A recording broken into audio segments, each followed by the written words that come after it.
Tim and Stu, it's your big moment. Come on up here. These are two of our most prominent aerial journalists. Aerial journalist?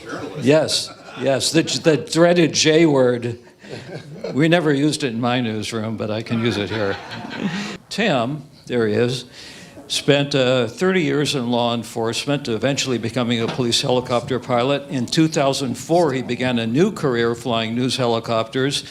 Since 2009, he's been KTLA's award-winning night-side helicopter pilot and reporter. Tim Lynn. Yes. Stu Mundell. How many years have you been the aerial reporter and photographer for CBS 2 and KCAL? I think it's about 8 months now, something right in there. Many years. Since the 90s. Let's leave it that. Since Since I 90s. actually started with the commercial you just showed for the ABC helicopter. Oh, really? Yeah, I did. I actually started. Now, in case you don't know what Stu Mundell is all about, watch this.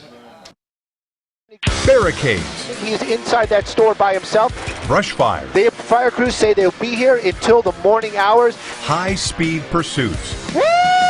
When it comes to breaking news coverage across Southern California, CBS 2 News and KCAL 9 are the go-to destination. A huge part of that draw is Sky 2 with Stu Mundell and his on-air reporting. Crash at a gas station. His following goes beyond TV. Stu Mundell, welcome to the Petros and Money Show. From radio to social media, Stu's even been named one of the top 50 must-follows on Twitter. His Facebook following during breaking news has become somewhat of a cult. Stu and his crew are based out of an airport in the San Fernando Valley. What you're hearing back there is how a pursuit starts. Hey, what's up? Looks like LAPD is in progress, in the process of pulling over a silver Maserati. Sweet, we're on our way. Bye.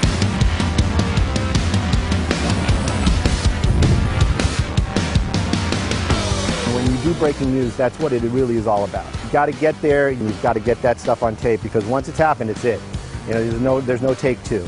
And when he's flying, he's not alone up there. I do not fly the helicopter. I'm the camera. I'm all about getting those shots. Keeping Stu safe is the pilot, Marcos. Both work hard to make the best of every situation. They do always get the shot. Look at that. But Stu has become known for his passion during breaking news. Oh my God, she's trying to take the LAPD cruiser. Every time I do a pursuit, I will get into it. When I have those expressions like the whoa, Whoa! Praying that it does not. Whoa! Whoa! or whoa, whoa, whoa, whoa, Whoa! Whoa! Whoa! a lot of times I think to myself, okay, next time I gotta ease up on it. It's not canned. It's something that just happens. Whoa! And that is why viewers have come to not only trust Stu's reporting, but they also feel a connection. People say dream job. I enjoy every aspect of it. I'm very blessed to be here, and I love the team. Live in Sky 2, I'm Stu Mundell. All right. Stu, tell us very briefly how you got into this line of work. Accidentally.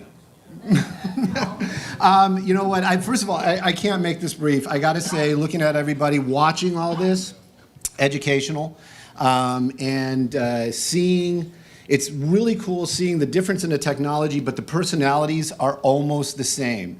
And not knowing some of the people that came ahead of me and seeing their passion and, dare I say, craziness, it just makes me think, like, this is where I need to be. Life brings you to a point, and the point is here. And then also, I'm looking out over a lot of these folks and thinking, like, oh, you guys said no to me so many times in the past.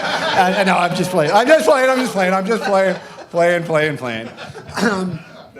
But I gotta say, I started out very much as a freelancer, and I worked with so many personalities. I've worked with pretty much every news desk at one point. And as much as they're all the same, they are so much different. And I landed over at the CBS KCAL, and I gotta say, it was an adjustment, but I love the people I work with. But I gotta say also in the same breath that we're all so much the same, and I'm sure there's so many assignment desk editors and so many producers out there, and hopefully we can talk about it. But we didn't give any shout outs to Scott Reif, Chip Page, Mike Case, who else did I fly with? Larry, Lineberry. Aaron Fitzgerald, Lineberry. There's so many other people. Derek Bell. There's so many reporters and people that I learned from, if I knew it or not. I was blessed to be able to sit in the back seat with so many of these people. I sat in the back seat with Tim. Take some notes. Well, let's. Yeah, take some notes. That's our little. I'll give you the cliff notes of the notes story.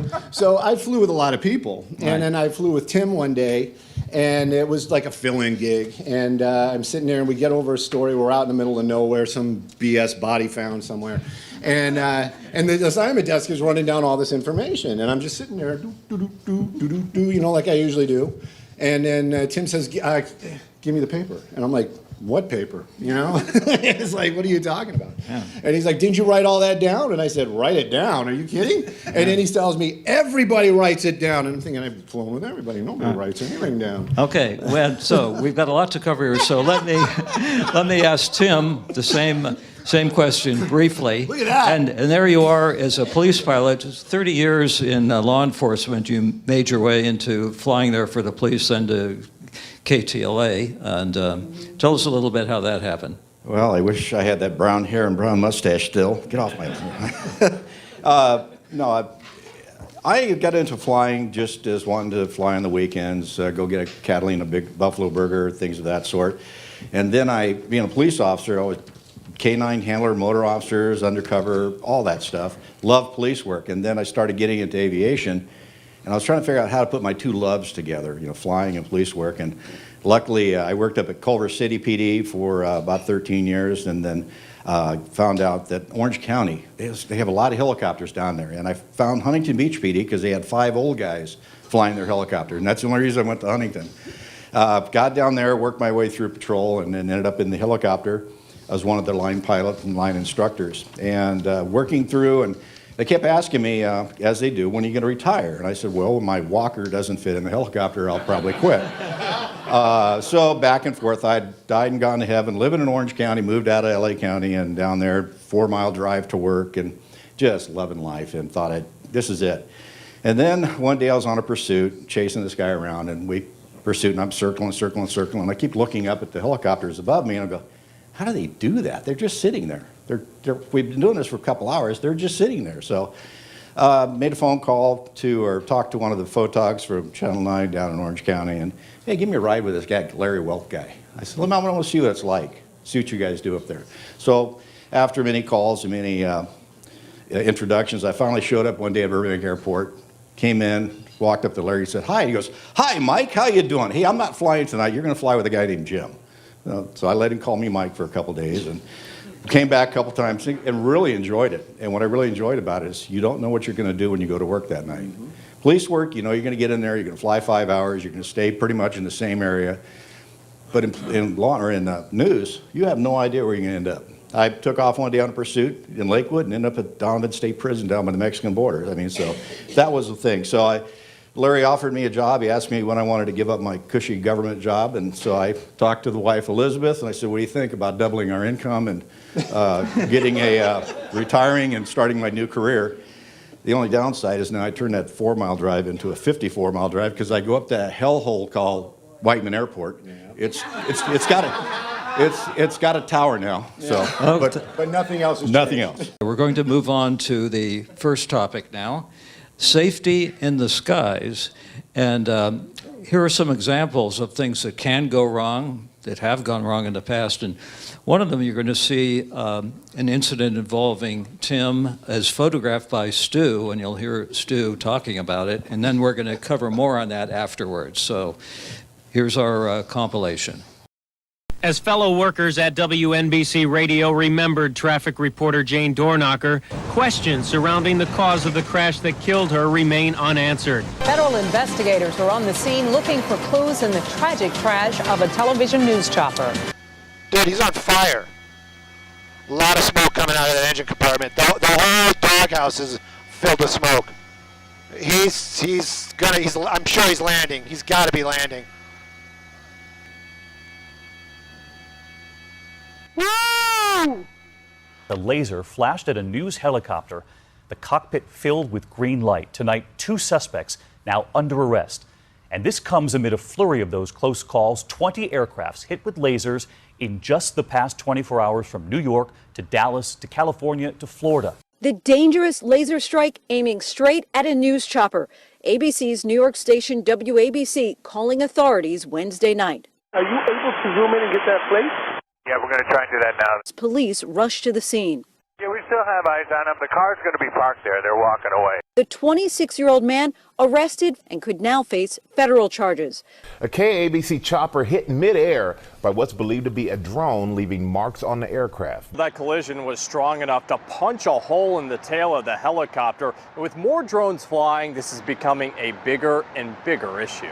The tail of the aircraft tattered, covered in deep scrapes, dents, and a small hole. It was a scary couple of minutes, and we were all looking at each other, you know, looking for a spot to land, and we eventually put it down on the ground, and fortunately everybody's okay. Christina's chopper reaching an elevation of 1,100 feet when they were hit, but drones are normally prohibited from flying above 400 feet and from flying after civil twilight hours 30 minutes before sunrise and after sunset. The FAA now investigating after this surprise encounter with a drone operating in prohibited airspace. Okay, we're going to talk about some of these issues, but first we have another longer version of Tim's smoking landing, and this is a version that's never been seen before because we have combined the video and the sound from Tim's helicopter and Stu's helicopter, both all in one shot for the most part, and so you'll hear from both of them. And but they couldn't talk to each other. Their fellow crew members could on the radio, so that's why it's a little confusing. What did he say, and that sort of thing. So let's roll the sound full, and then when we get midway in, we'll let Tim carry on with some narration. I don't know. He's talking to him right now. I don't know. I think it is. Dan, is it a problem or not? What happened right now is this Okay. pilot has already Yeah, turned everything's Stu normal off here. because he's talking to me directly. He just told me I had smoke. All right, I'm putting it down. Putting it down here Looks at like Dan, just north Dan, of Highland talk Rock. to me. What is this? Does he know? Yeah, I smell it. It's oil. And at that point, Dude, it he's on was fire. kind of covered up, but I told the Simon desk, No, don't I'm just talk to putting me down right an now. emergency landing just off Highland. I got smoke coming out of the engine. Don't talk to me right now. Yeah, that may be really A lot famous of at smoke the coming out of station. the engine compartment. The whole doghouse is filled with smoke. Yeah, as you see it coming down here, I can't hear Stu, thank God, and I can't see the smoke.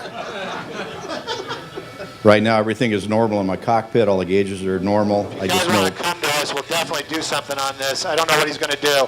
the guy flying with Stu was my he's gonna- helicopter I'm sure he's instructor landing. at He's Huntington gotta be Beach PD. And a very good friend of Stu's.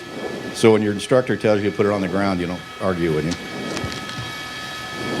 And so, luckily, at 5 o'clock in the afternoon on Friday, I found a parking spot in Hollywood.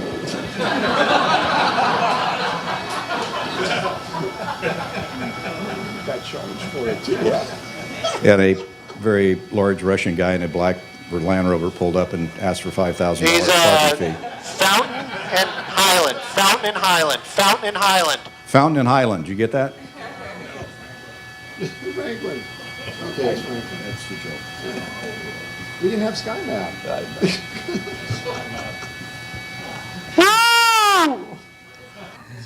Okay. Yeah, so like I said, thank God I couldn't hear Stu during that. It would have probably made it a little tougher on me, but yeah, I thought it was really Johnny Cool during that till I heard the audio of my microwave and you could hear me breathing, sucking oxygen pretty good. I'd say you sounded very cool under the circumstances. And of course, you didn't know if it was really on fire or whether you were going to make it to the ground. And it's great to have you both here together, both involved in that. And it's just an example of how you guys will look out for each other in the air. You may be working for competing stations. I wanted to ask you about laser strikes. Have either of you been hit by a laser in the air? Pretty much every week. I spent 2 days in court about 2 weeks ago, or 3 weeks ago, on a subject that just would not give up. I mean, it's so prevalent. It happens every night that you try to ignore it and just shade your eyes and block the laser. But you get guys out there that won't give up, and it really makes it difficult. And the problem with the laser for a pilot is you're looking at your monitors, you're looking out for other helicopters, and then you catch a little green light out to the side. Well, a running light on a helicopter is green, and you think it might be a copter, so you turn and you look, and as soon as you turn and look, that beam will come through, and it hurts. It feels like you have sand in your eyes. You get little, like with the old flash bulbs, you get those little dots, and it just, it's worrying. Green is, the purples, the new purple ones out now are just ruthless. So. And they come from the internet. You can buy them, and they're different strengths. And the ones that they're brutal. So, and unfortunately, it's gotten so prevalent now that the police have tried to help us out and help their copters out with catching these guys. But pretty much court systems, in our new era here, don't do much with them. Our guy got 20 hours, or he got 2 years probation and 20 hours community service. Wow. Now, of course, we all have the Kobe Bryant crash fresh in our minds, and it brings up the issue of weather. I know from my own experience, there's some very strict rules that you guys just don't fly when the weather is bad. Have you ever been caught in a situation where maybe it's marginal, or maybe you hit some unexpectedly bad weather? The unexpected weather is the one that catches up with you, is when you're sent out for a story, and you're, such as over in the Antelope Valley where it's always clear. You come back and you try to come back into LA, and you find out you can't get back in. You end up leaving. In fact, the one night you left your helicopter in Magic Mountain, or actually at Santa Clarita Sheriff's. I flew back out to Foxfield and left my helicopter there. I mean, you have to look at what we're doing. Right. We're putting 15 seconds or 30 seconds of information on the air, and is it worth the risk versus the reward? And I keep that in mind. As a pilot reporter, I keep in mind that I'm a pilot first, reporter second.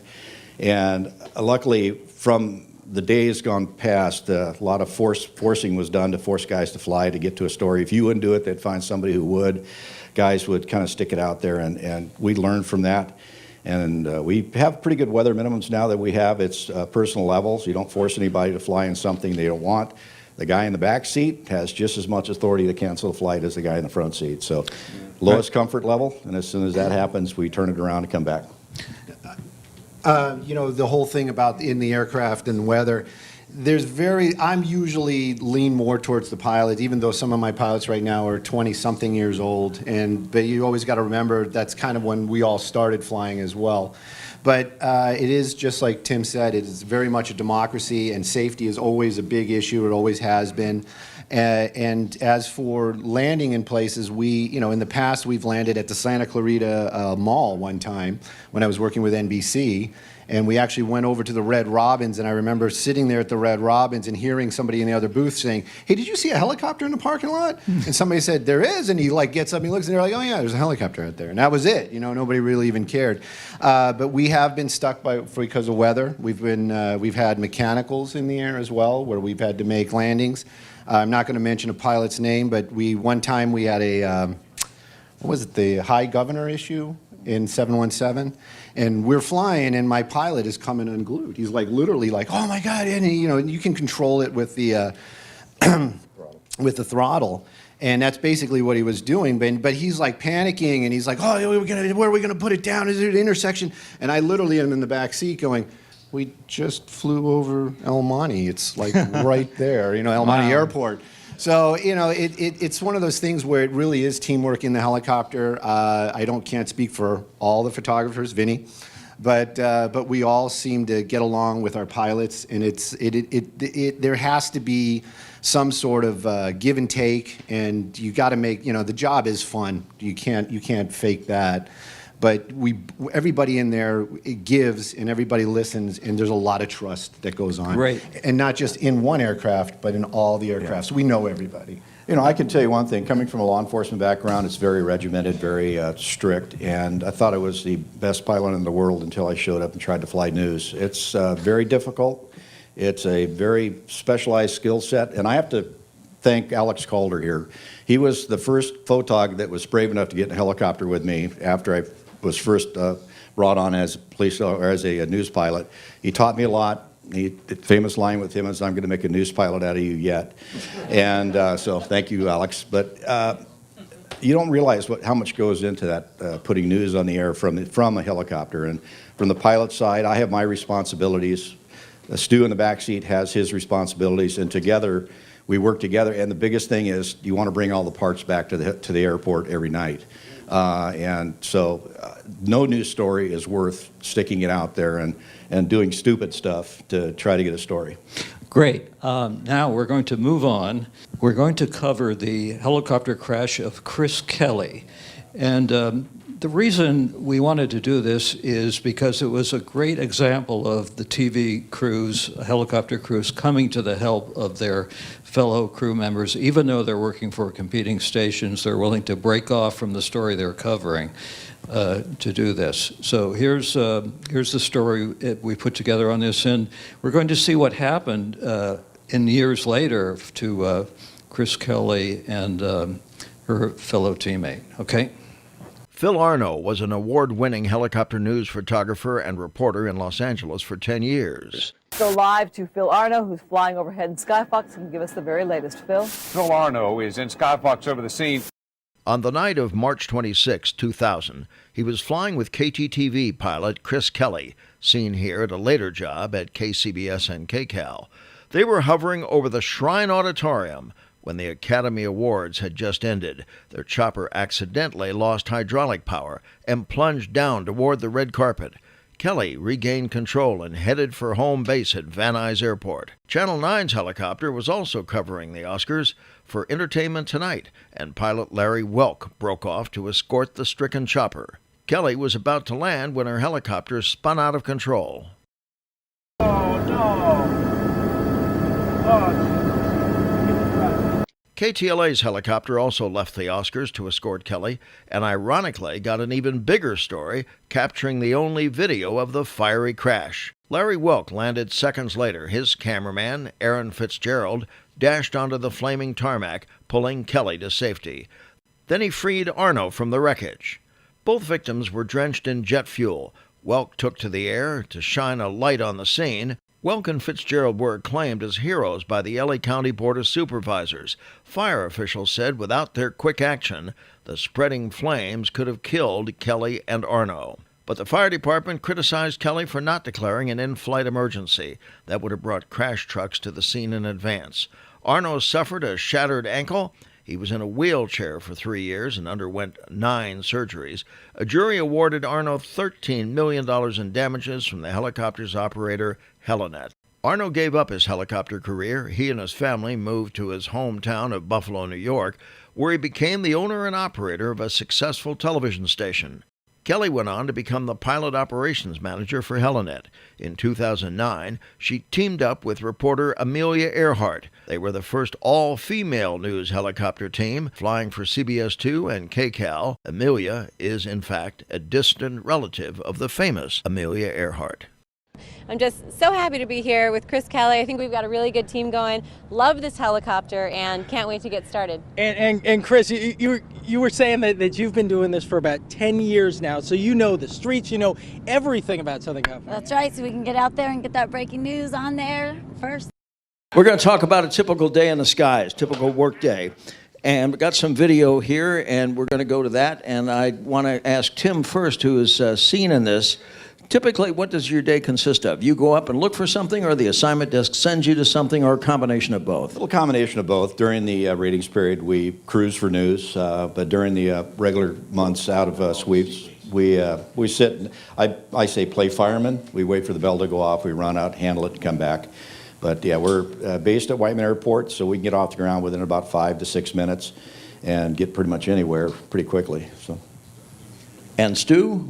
What, we beat the I know 5 we to 6 spoke at minutes. noon yesterday, and you didn't know what you were going to go cover. So what did you did, and how did you find out about it? You know what? After sweeps, it's generally it's the same. I'm sure as all you probably remember, if not, are still doing. It's you know there's a little bit of a money issue, especially when it comes to the helicopter. So they try to fly us a little less.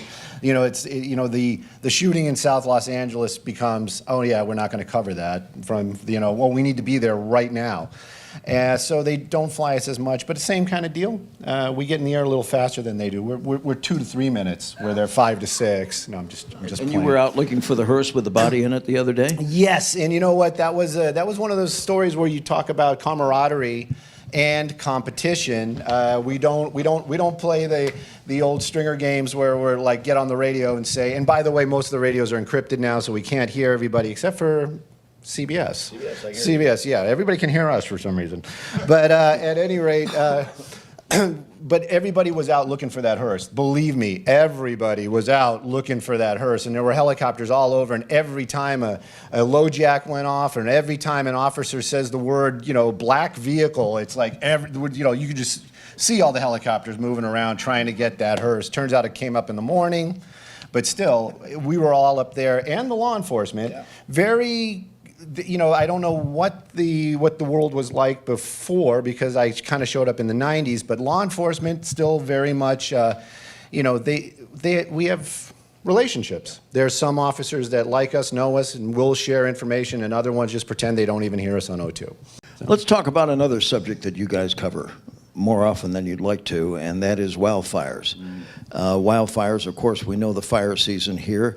The two of you and your colleagues can provide life-saving information to people whose homes are in danger, and I'd like you to see a little bit of video here of an example. Here's a good one right off the top of this report. And you can see the winds, they're swirling around in here. If you live in this area, I want to open up a little bit. You'll see on SkyMap, which is so impressive, some of the streets, because I know folks are watching, they're saying, hey, is that my house? That whole area is basically surrounded by flames. You've got to get out of there. If you haven't yet, leave. What's amazing is how fast this fire traveled once it got up and over the hill, but look at that bowl of fire spreading around all of these homes, and they're all nestled up into a canyon. They're going to be so difficult to protect. In 22 years in Los Angeles, we've never seen this situation, and you saw, now that boat is completely on fire now. These 3 people here, apparently men, or 4 of them, could be very badly burned and spend weeks or months in a burn center. So it's just not worth it. These gentlemen are now possibly running for their lives. They found themselves in a dangerous situation. Yeah, they wanted to stay and try and protect their homes, but it looks like this home right here is going to be very difficult to protect. Oh my goodness, they were in the back with the garden hoses. You saw that shot, and within just a few moments, it ripped up that hillside. There's a real battle going on right now to stop that wall of flames coming up towards the Reagan Library. There's not heavy brush right up to the Reagan Library itself, and they have good structure protection in place, but it's certainly a critical moment right now. He's laying both tanks down. It just keeps going and going. That is so that's amazing. 16,000 gallons there. I'm going to pull back out just to show you where how long that Phos-Chek line is. Stu, let's start with you first. The dangers and the challenges and the immediacy of covering wildfires, not knowing what's going to happen. Well, obviously, danger, it's the same as always. We always work together. You usually have to fly a little higher, especially if the fire has been established. If you get there when it first starts up, obviously first things you're concerned about is going to be structures.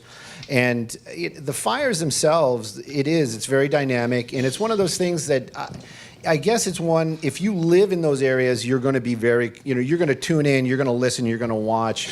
But I always am fascinated with the actual firefighting technique, how the firefighters will get out there, how they'll move their equipment around, how they'll pick where they do these drops, how they make the drops. And of course, from a photographer's point of view, it's always you want to see that big ball of fire. You need to see that fire. And if you're not doing it, you're going to hear somebody in your ear from the studio, get tight on the flames, get tight on the flames. So so those are the challenges. And at night, it almost sounds, I'm with a bunch of colleagues. At night, these things are beautiful. You can see this, the reds and the mountains, and if you know there's no homes involved, it really becomes almost artistic. You're shooting something of beauty. But then when the morning comes and it's just a lot of smoke, and you got the desk yelling in your ear again about get tight on the flames, and all you have is smoke, it becomes very difficult to follow and shoot these. I think another problem of get tight on the flames is you miss the overall wide perspective. I remember once talking to Vince, I was in the control room, and I was seeing all these great shots. They're terrific. And at one point, he was probably over Northridge, Van Nuys, somewhere, and I said, and the fires were burning up in the Santa Susana area. I said, pull back Give me a really, really wide shot so I see a perspective of where this is. So if somebody's looking up, they know exactly where this is. One close-up of a fire looks like the other. So, and that one, I used to counter that.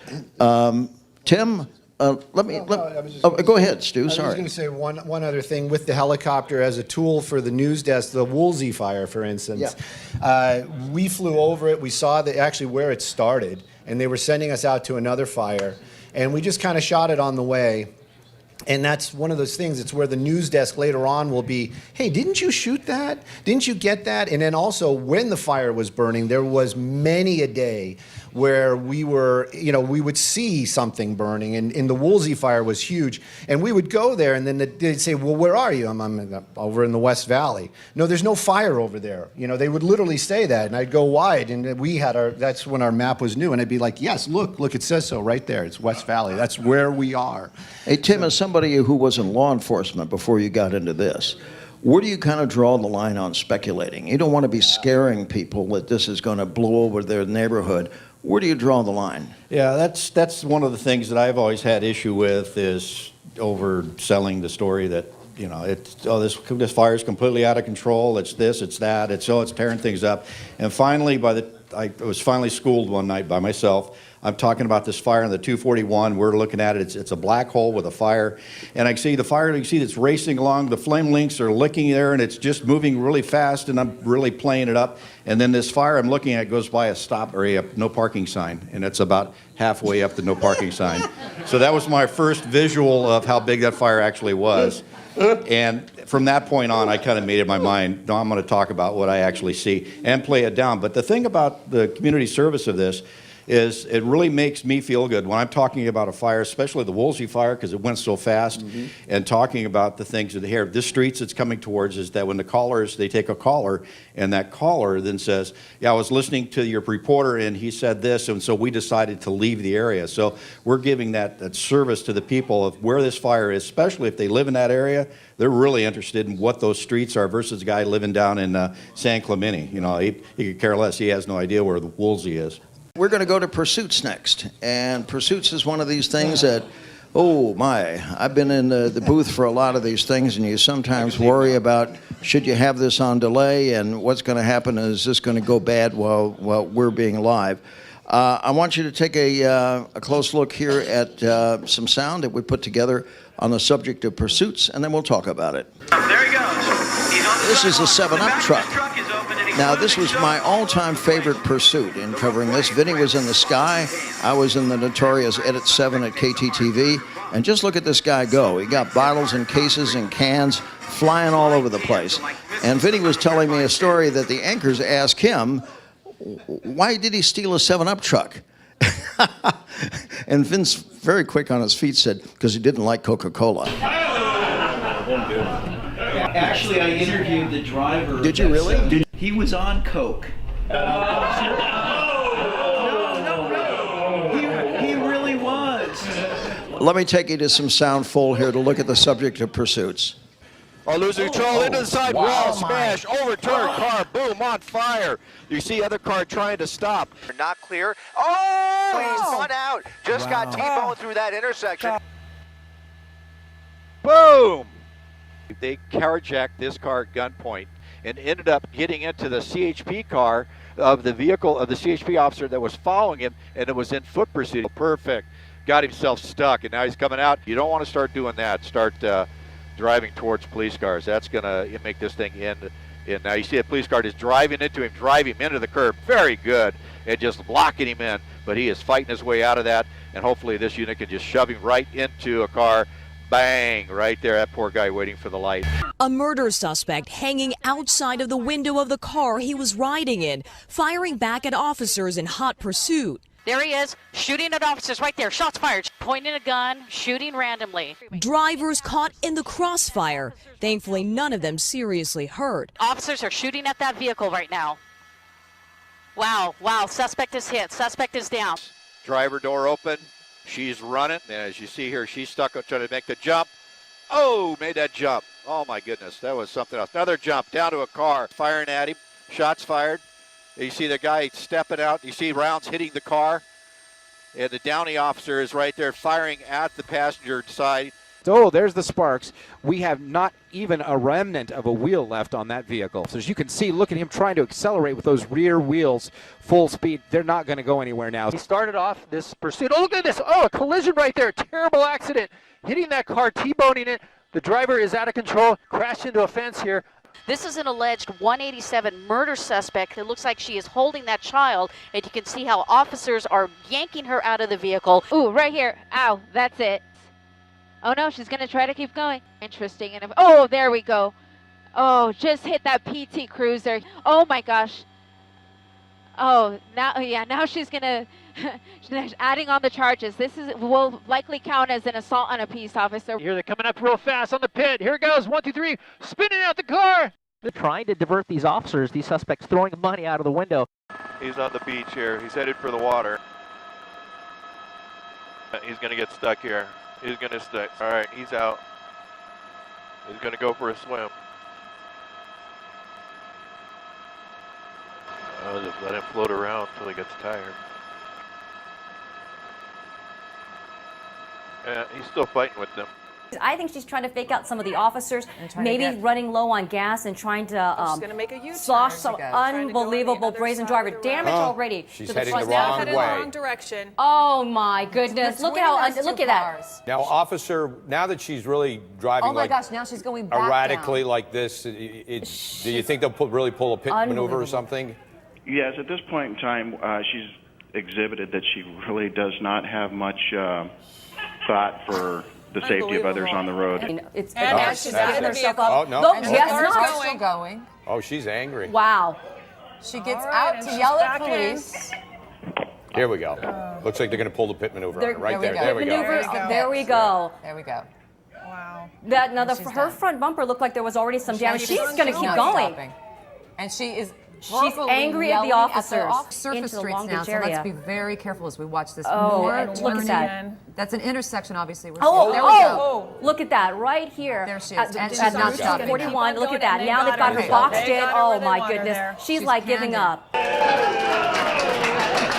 See, the pursuit's got more reaction out of any other clip that we've shown here because they're known to triple ratings. And I remember sitting in on some pursuits in a control room that were like boring. And, you know, I'd call my boss, Jose Rios. Jose, you're not here, are you? Yeah. And I'd say, you know, this is kind of boring. I might sneak in a commercial break here. He says, no, you're not going to do any commercial break because KTLA is still on it live. So that's how it was. And I remember one morning, Good Day LA, I was producing Good Day LA, and there's a guy who drives up toward Little Rock, Pier Blossom, and goes out into the desert. The choppers are tracking him. Vince probably remembers this one. Guy gets out and takes a pee right there on live television. Okay, now I'll go to a commercial break. Hey, Vinny, I want to bring you back up to tell about the Cape Crusader, okay? Yeah, as pursuits go, this one was probably the wackiest one I've ever done. We had been out into the San Gabriel Valley for the end of another pursuit when the desk calls and says, hey, we got another pursuit. Get over on the so-and-so street. So we went down, found this white car, and here's this bozo in a purple bathrobe or cape dancing with the car. I mean, he's hanging out the door, he's sitting on the roof. This pursuit actually went on like this for, almost an hour. He ended up in San Juan Capistrano, I believe. And he was obviously high or enjoying life or something, I don't know. But after this was over, Fox News from New York called, and the next morning I had to do a live on the network interview about the purple-caped pursuit I did. And like I said, this was probably the most unusual one. Unfortunately, I have also done some tragic ones, which we don't have footage of, but we'll end Saturday on an up note, I guess, with a purple cape pursuit. While I have all three of you up here, let me ask you about the pursuit challenges that you have in facing. Let me start with Tim, and then we'll go to Stu and Vince. Tim? Well, being the pilot on these pursuits, for me, it's, like I said, pilot first, reporter second. And I have a flow that I do. I'll talk about the pursuit. I'll be reporting. I'll look at my monitor, see what it's doing. Then I'm up looking 1, 2, 3, 4. And then back down, look up 1, 2, 3. And when I do that and I don't see number 4, I stop and I do the old, hey, I have to take care of some ATC situations. Why don't you go ahead and take this? Off goes my mic. And then I go look for whoever the guy is missing. So for us, the most dangerous parts of these pursuits is when we come to a stop at the end. Because at that point, we're all coming to a stop, and you have, and especially at night, is that visual reference to each other. And at night, it's very difficult for that range to be able to figure out how far you are away from each other, and then trust the guy behind you that he is stopping as well. So there's some nights when it just gets to a point where it gets a little too crazy. I shut off my mic and become a pilot. And as with Stu, he trusts his pilot to do the same thing. But pursuits are one of the most dangerous things we do, and at the end of the pursuit is where you really got to be paying attention. Stu, are you still flying in a kind of counterclockwise pattern to avoid each other and still get a decent shot? You know, I've always, like I said, the communication with the pilots is always the thing, and I've never been that cameraman where I'm, kicking the back of his seat or yelling and screaming, we need, get closer. Basically, the pilots that I work with after a couple of months, they kind of know what you're looking for. So I just let them do their job. I make the best I can out of the pictures that we have. And, the biggest challenge is obviously getting there first and dealing with the assignment desk, whoever's in my ear, yelling every 10, like, you want to know, you need to know where it is to get there. So you're listening to scanners. And then every time they're going to just about to say Normandy, and you've got the desk in your ear going, do you have an ETA yet? And they're just like, well, if I knew what the cross on Normandy was, I might, so, but other than that, it is, and also as a cameraman, right now, the biggest issues seem to be PC. You have to be very PC. My gut is always to shoot it super tight, get all the shots. There's a gun comes out, there's a shootout, you want to be right there. But you got to be PC. You can't show shootings now, or at least that's a policy at our station, and that's like my biggest challenge right now. Vinny, you're in the back seat on Skyfox. Tell me about your coordination with the pilot when you go on one of these. Well, if I have a really ace pilot, and I do most mornings during the week, I don't even have to say anything. He puts the and effectively he's running an aerial camera dolly. I mean, for the people who have worked in the film business, they know what I'm talking about. And he puts it where it has to be. If I'm working with a neophyte or somebody who's not really, oh my goodness, that guy just about got hit. You're dealing with a lot of idiots when you're dealing with pursuits, and they're in your ear and on the ground. But yeah, you've got to have the trust in the pilot, and if I've got a new pilot and he hasn't done a lot of pursuits, my nervous level goes up by, a component of about 10. I have some new pilots, they're not so new anymore, but I still kind of get a little concerned, and I'll echo what Tim said. I was scared to death years ago when we would be going down a freeway and some guy'd pull off and he'd go into a cul-de-sac and stop, and now you've got 4 or 5 helicopters all going all in every kind of direction. Yeah, they do. Yeah, it's a special rotor they put on there. As a matter of fact, that's what tragically happened in Phoenix. The fellow in front stopped and the guy behind did not. And that took out four talented people and 2 very expensive helicopters. But yeah, you have to have your trust in your pilot, and after a while, they just know what to do, hopefully. I just wanted to thank all of you who participated today, and Kelly Lang for telling her fabulous story.